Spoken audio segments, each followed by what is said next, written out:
nouvelle vie, un nouvel espoir et un nouveau départ. Et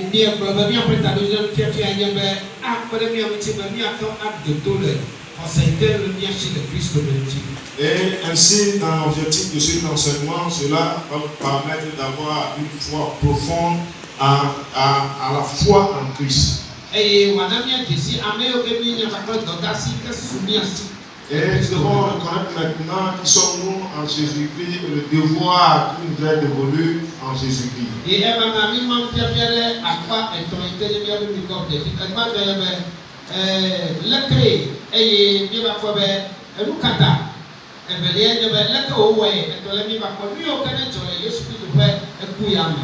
Et la démarche, nous l'avons scindée en 3 micro-objectifs. Et le premier objectif, nous avons dit pourquoi, le second, comment. Et le troisième micro-objectif, nous avons vu ce qui s'est passé à la mort de Jésus-Christ sur la croix. Et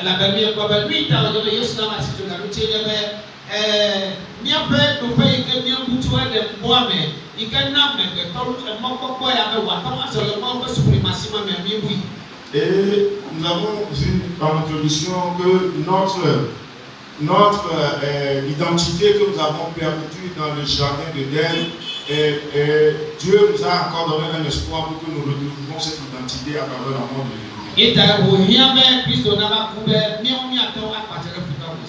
Et ainsi, Jésus-Christ doit mourir pour que nous puissions maintenant reprendre le flambeau de la domination sur Satan.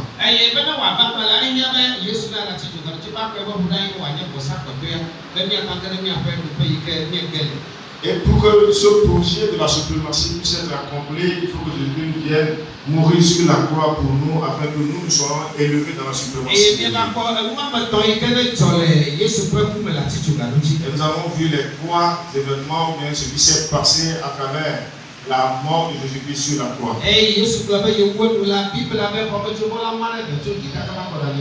Quand Jésus-Christ a déclaré qu'il a tout accompli, on a même vu que le rideau du temple s'est fendu en deux, du haut jusqu'à bas. Et cependant, on a dit que la terre a tremblé et les rochers ont tressailli, mais les rochers aussi ont tombé. Et les tombeaux se sont couverts.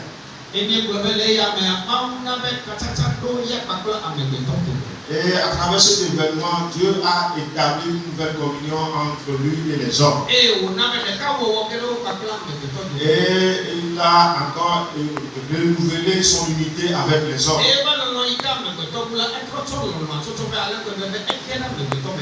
Il a de même renouvelé son amour pour l'homme et par là maintenant il est entré dans l'homme comme son temple. Et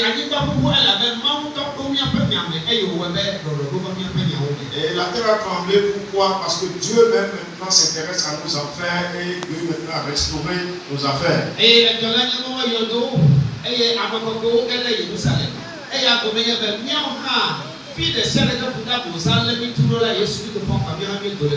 De même que les tombeaux se sont couverts et que les saints sont sortis des sépulcres et sont entrés dans la ville. Pour nous aussi, partout où Satan nous retient captifs, nous aussi nous sommes maintenant délivrés de ce tableau et nous sommes maintenant libres. Alléluia. Amen, amen. Et ce dimanche,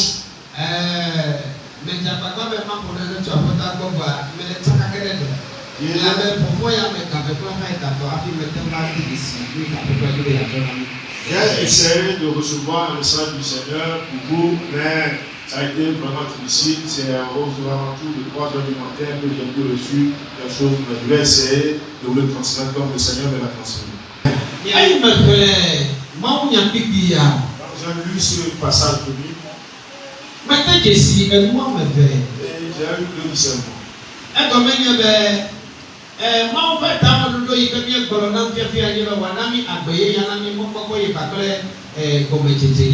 Et le projet de Dieu, qui est le thème de notre enseignement, que Dieu nous donne une nouvelle vie, un nouvel espoir et un nouveau départ. Et il a choisi un groupe de 12 personnes.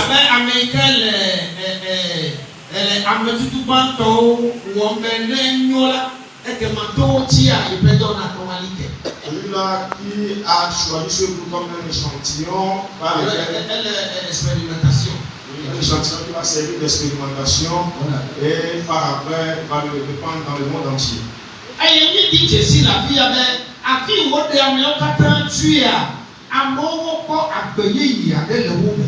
Et partout où il a appelé toutes ces personnes-là, on a pu discerner une nouvelle vie qui est entrée en eux.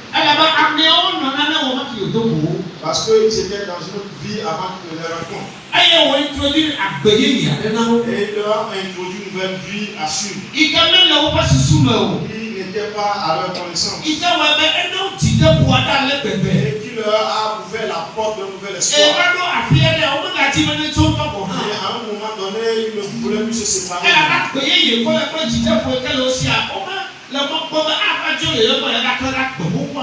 Et la nouvelle vie qui leur a été accordée avec l'espérance qui va à la suite de cette nouvelle vie, ils n'ont plus voulu se séparer de cette espérance pour pouvoir retourner dans l'ancienne vie.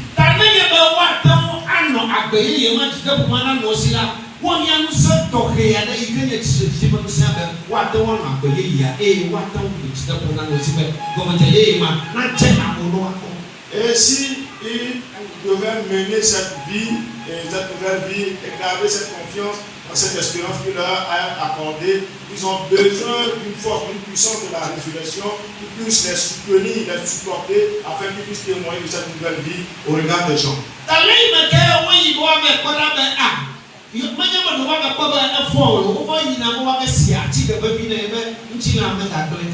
Ils n'allaient pas pour pouvoir vérifier qu'en vérité ils étaient ressuscités, mais ils étaient partis pour le de baume afin que le corps, le cadavre ne se détruise pas. Et arrivé là-bas, il y a un ange qui se tient là qui leur a dit que de ceux qui ne veulent jeter de Christ, il n'est plus ici. Il leur a déclaré que la manière dont il vous l'a prédit, cela s'est accompli ainsi. Et c'est 12 qu'il a choisi pour pouvoir commencer l'œuvre de Dieu. Et en eux, vous avez pu observer la nouvelle vie. Et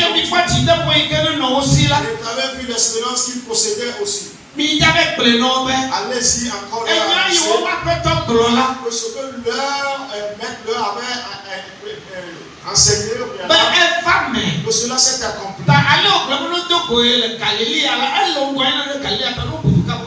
la manière dont il vous a annoncé qu'allez le rencontrer par après en Galilée, la même année que vous devez procéder, aller en Galilée pour le rencontrer. Et après avoir médité sur et dans le livre de Marc 16, le verset 7, il y avait une personne qui était parmi les apôtres. Il a aussi commencé la nouvelle vie. Et il gardait aussi la confiance dans l'espérance. Mais à un moment, il y a eu une confusion. Et il a encore décidé de retourner en arrière.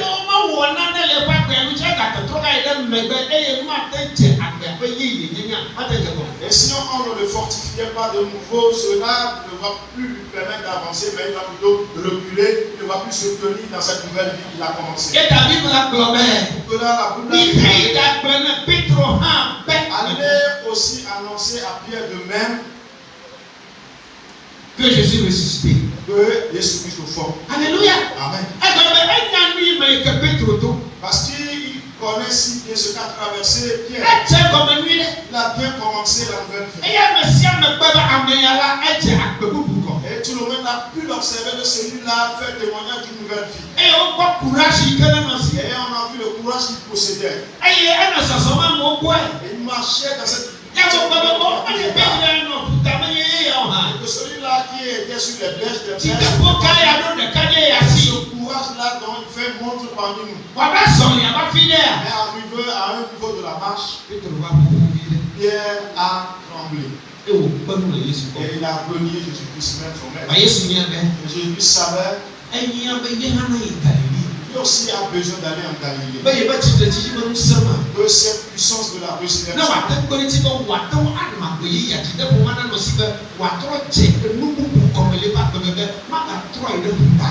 cette puissance de la résurrection puisse le soutenir, le redresser, telle enseigne que nous ne puissions nous retourner vers les belles, mais plutôt se tenir dans la nouvelle vie. Et C'est cela que moi aussi je suis venu t'annoncer ce matin. Que ma prière va ainsi, que le ciel t'accorde sa grâce. Que la nouvelle vie que tu as commencée dans ce nouveau départ et ta maison et ta famille le reconnaissent.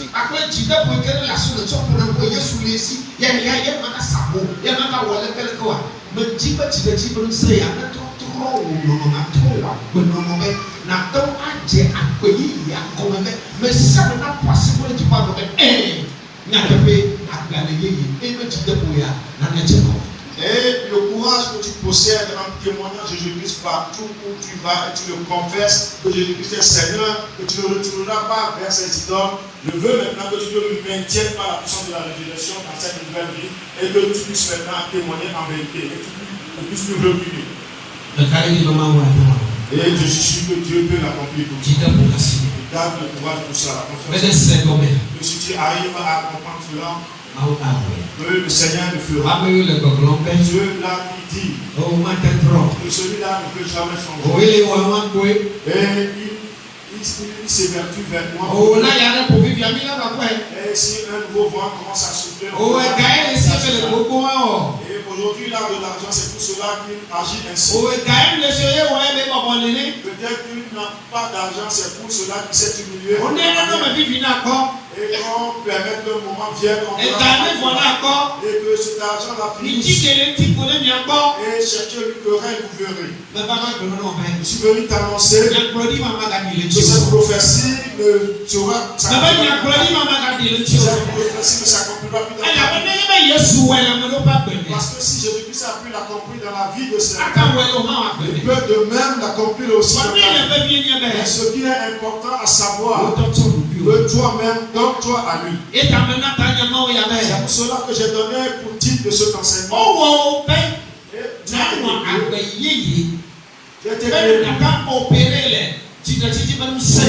pour mener une nouvelle vie afin de pouvoir opérer dans la puissance de la résurrection. Alléluia. Amen. La Bible nous a déclaré une nouvelle créature. Et comme nous avons été déclarés